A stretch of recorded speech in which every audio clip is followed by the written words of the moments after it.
MovieWeb.com. So, can you tell me anything about Tracy's backstory, or how she wound up in Slab City? I don't know how Tracy actually wound up in Slab City. I mean, my character's definitely based on a girl who lived there, that he met, that Chris met going through Slabs.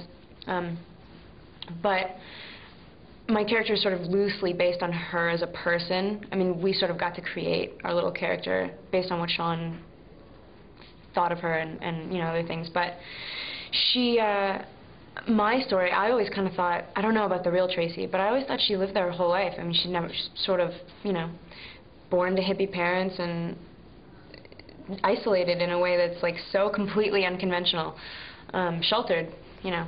So this wasn't somebody that you actually got to meet like a lot of the other people in the film? No, Sean talked to her, but I didn't.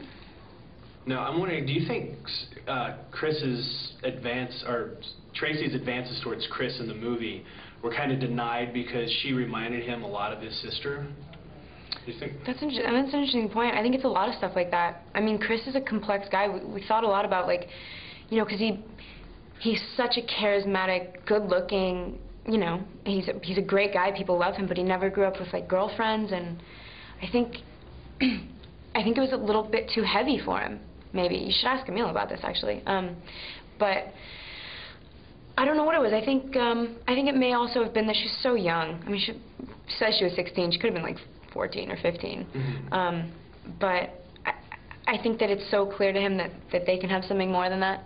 That's not actually what she wants to do. That's just what she thinks she wants. Yeah. You actually went and shot this whole thing in Slab City, right? You were in there. What was that experience like with all of those people that were actually there? Yeah, it was crazy. It's nuts to know that places like that exist. You know, they sort of like embody the spirit of the movie in that, you know, they have that same just sort of like distaste and discontentment with, you know, just the way things are run here, and they don't want anything to do with like the bureaucratic society, whatever, but they're also so rooted there. They're different from Chris in that they don't have that drive to go. But being there was, I mean, it was crazy. I got to play for the people that live there. It was, you know, I wasn't playing to bored extras. It was the crowd, so. And did they enjoy that? Yeah, I mean, they seem to, yeah. We had a big bonfire going. It's funny, now that, you know, I watched the movie, and our song is very intimate. I mean, really, I don't even think he cuts away from us. It's just us.